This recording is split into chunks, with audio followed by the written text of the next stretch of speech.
Welcome to Beyond the Music, the podcast where we dive into the lives and stories of people who shape the world of music. I am Lena. And I am Karina. We're both classically trained singers, and this podcast is our chance to explore the fascinating intersections of music, history, and humanity. In our previous episode, we discussed, or more or less heard, about how the sounds in movies are created and the history behind that. And today we will be exploring something more classical. We will explore the world of Bel Canto. Ooh! So I'm diving into something like I should know about because I'm a singer. And you too, so prepare for questions. Oh gosh, now if I knew it would be a quiz. So I'm gonna start by by defining Bel Canto, so the people know what it means. The term literally means beautiful singing in Italian. But it's not just about making the voice sound pretty. It's a style rooted in a combination of vocal agility, evenness across the vocal range, and expressive interpretation. So the essence of Bel Canto lies in creating a smooth, connected sound, what we call legato, and mastering embellishments like trills and runs. Karina, for our listeners who might not be familiar, how would you describe the term legato? Like, how would you try to describe it to someone? For a non-musician or a musician? Probably for a non-musician, because we hope that there are some people wanting to learn more about it. Oh, okay, you're really putting me on the spot. Okay, how would I describe legato? I would describe it as smooth phrasing, a connection between each note until the end of the phrase. That's how I would describe it. I think that is a beautiful explanation. Whew. Oh, that was close. It's really good. Like legato because legato is a cornerstone of Bel Canto, and let's not forget other elements like the coloratura. Those intricate rapid passages that showcase a singer's agility and precision. So if you have one vowel and the soprano making like that's a coloratura. It wasn't a practice coloratura by me. I just improvised it. So now I'm coming with all the sound examples, Yes, you were listening to the previous episode of Foley Artists. Yeah. You were. Exactly. Thankfully, you won't make a mess like I did with cornstarch in a leather bag to make the sound of crunching snow. No mess today. Exactly. But now I'm going to tell a little bit more about the historical evolution of Bel Canto. Historically, Bel Canto originated during the late 16th century and became closely associated with the emergence of opera. At the time, singers relied heavily on oral tradition to learn the craft, as there were few written teaching methods. Fast forward to the 18th and early 19th centuries, composers like Rossini, Bellini, and Donizetti refined the style, writing operas that highlighted vocal elegance and technical prowess. Karina, do you have a favorite piece by these composers? Ooh, off the top of my head? I'm more of the Wagner girl. Wow, but I mean Rossini. I know it's not your fault. Oh. Yeah, something I've always wanted to sing, but I know I never will be able to. Oh, The Barber of Seville. Yeah, it's a nice one. There's no role for me because I'm not a mezzo-soprano. But the fun fact, the mezzo-soprano in there will become the countess in Mozart's Nozze di Figaro. So that's something I can sing. That's right. Yeah. So I can sing the role, but from a different composer. Well, I think that's a beautiful choice. It's a really fun opera. I can just recommend it. And these works, they demanded vocal flexibility and control, especially in transitions between registers. And for our listeners, a register refers to a specific range of vocal pitches, such as the chest voice, middle voice, and head voice. And mastering a smooth transition between these areas is key to the bel canto style. So, bel canto is not just an operatic style, it is a framework of vocal principles that has deeply influenced modern vocal techniques and practices across genres. Its emphasis on breath control, tonal purity, resonance, and expressive phrasing has shaped how singers approach their craft, even in pop, jazz, and musical theater. So it's not that outdated.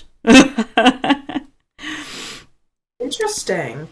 The vocal pedagogue Cornelius L. Reed stressed the importance of understanding the physiological basis of vocal technique, which aligns perfectly with the principles of bel canto. Reed argued that bel canto training emphasizes natural tone production by engaging the correct muscular systems. He also warned against relying on superficial techniques like breath pressure alone or placing the voice without a true understanding of how sound is generated. He believed this specific approach to singing was essential for longevity and vocal health.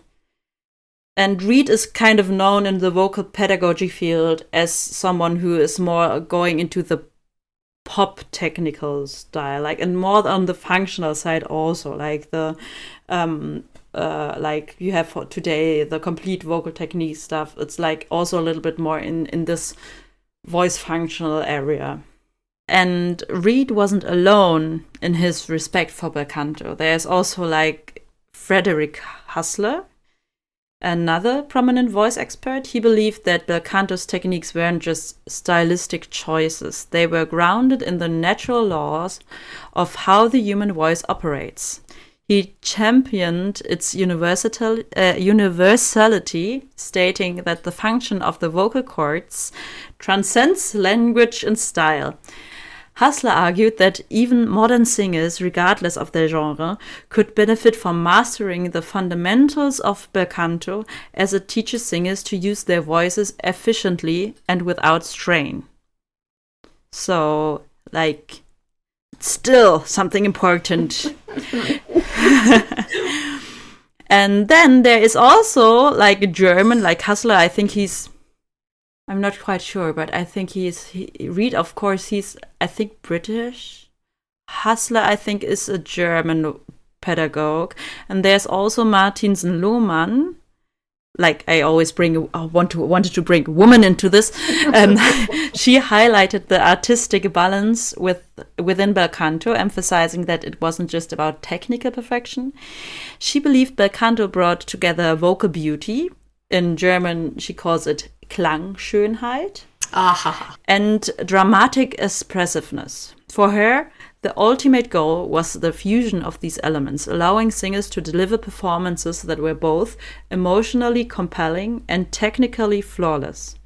She also noted that bel canto trained singers to master the instrument, the voice, as if it were a finely tuned musical tool. This level of control enabled them to adapt to any style, whether they were singing opera or more declamatory pieces like those found in Wagnerian operas. Karina, how do you think modern singers could use this adaptability? Like, I mean, those pedagogues were always saying it's not just for one style.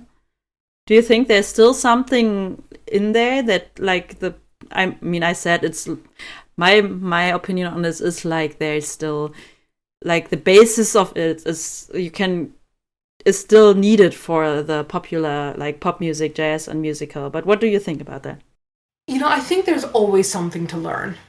Always. And as you were speaking, it actually reminded me of a book that I read just after I graduated from university. It's called Vocal Wisdom by Giovanni Battista Lamperti. Ah, like right in your hand. I still love this book. I really do. And as you were speaking, I was just going through this, and there's so many good tips. But even though this book, I personally don't consider it as a modern book, as in the last 20 years, I still find it such a font of knowledge. So even looking to the past of how singing developed, the different techniques, the bel canto, I think it's important to remember for singers of all genres to really delve into the history. I love history and just to understand where it came from. Yeah. Bel Canto was like the first term where people try to kind of write down what the technique behind it is, because before, as I told already, you learned from the masters, like someone told you how to do it, and now there were pedagogues trying to write down how it is done, kind of course you always need someone like also teaching, is because a voice is something hard to just describe, but at least you could like now read somewhere what they mean with that. And I mean, it's the starting point of how the voice works, and the instrument didn't change since then, at least not that I know Well, of. And but I think it has changed on how we use it. well, I do yes, think that has changed. more or less. I mean, you wouldn't think about how strong the influence of bel canto is in modern styles, like the techniques like appoggio, which means breath support, um, is really important for pop and rock singers to maintain their voices throughout rigorous performances and demanding tours.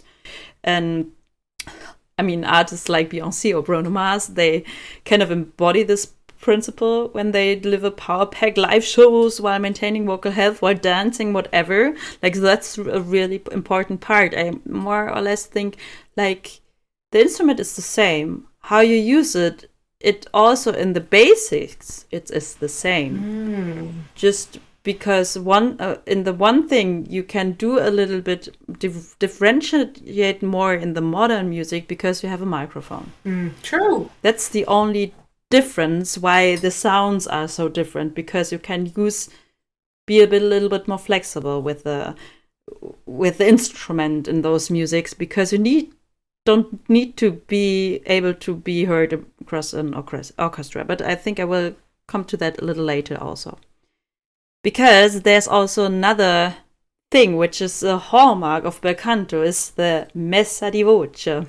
Oh, The art of swelling and diminishing volume on a single pitch. And this is often associated with operatic arias, but the emotional nuances it offers, it's often also used in like modern ballads and jazz, you know? It's, if you listen to it, like you have that also in like really great pop music where you have a good singer. They use that even if they maybe don't know that it has a name, which is already like really old. It's, for example, Billie Eilish, she uses this dynamic control a lot to create the intimacy in her, like sometimes even almost hypnotic songs. And then let's not forget the ornamentation. Bel canto singers were masters of trills, runs, and embellishments. These techniques live on today, not just in opera, but in gospel, R&B, like Mariah Carey as one of those who do her runs, and Ariana Grande. They bring a modern twist to the coloratura singing, but it's still like a coloratura. Even it's not anymore under the same like music theory principles like it was back then. So, Frederick Hassler, which I already mentioned, he pointed out that bel canto techniques promote a healthy laryngeal position, which prevents vocal strain. In classical singing, this means keeping the larynx low for resonance, like it's a lot lower, while in contemporary styles, it is higher and more flexible larynx, allowing for the visality, which I mentioned, that it's used a little different. But yet the underlying principle of not overworking the voice remains the same. So it's kind of, it sounds different, but the approach to it for the voice is kind of universal, because it's still the same instrument. And like the timeless principles of Bel Canto have not only preserved its legacy, but also made it vital part of modern vocal pedagogy. It's a reminder that the voice is both a tool and an instrument capable of endless expression when treated with care and understanding. But I also want to go now a little bit more into Bel Canto, while it was rooted in classical opera, how it influenced more the modern vocal techniques. For all those people who think I just talk about the old stuff here. No. Like, it has a profound and lasting impact on modern vocal techniques and music genres. At its core, Bel Canto emphasizes breath control, tonal purity, resonance, and emotional expression, all of which are fundamental to effective singing across any style. You need that in every style. For instance, in popular music, singers often use the arpeggio, which I talked about before.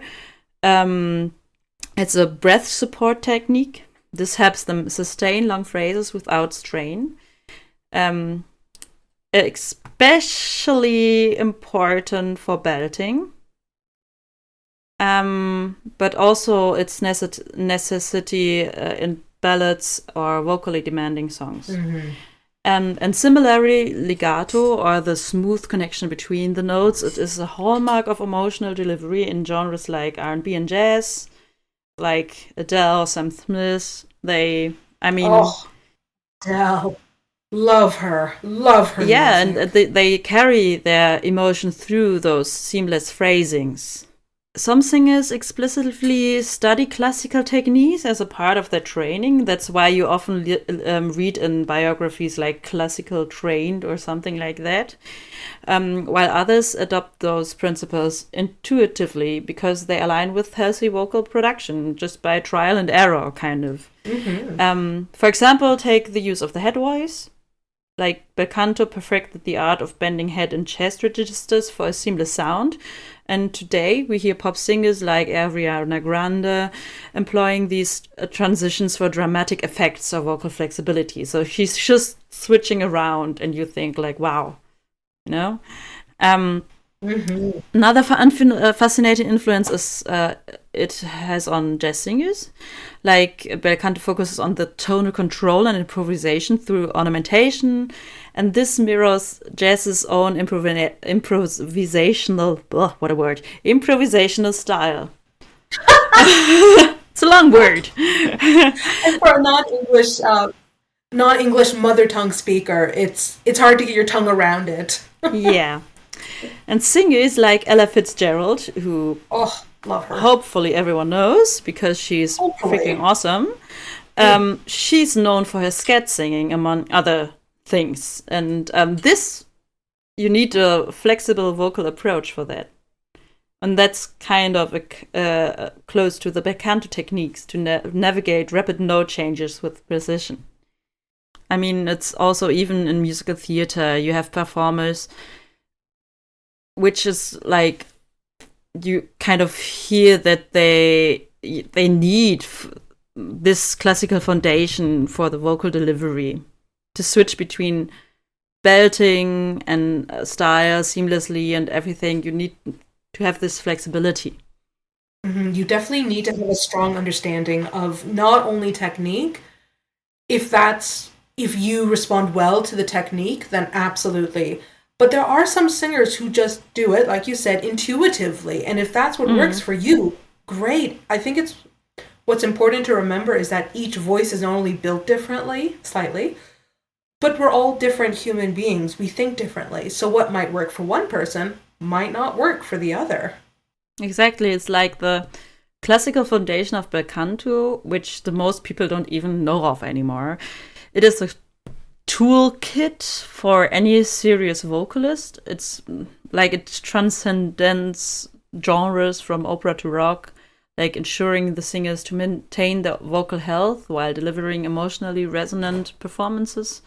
And even vocal coaches today often integrate bel canto principles into their lessons to help singers develop versatility and endurance.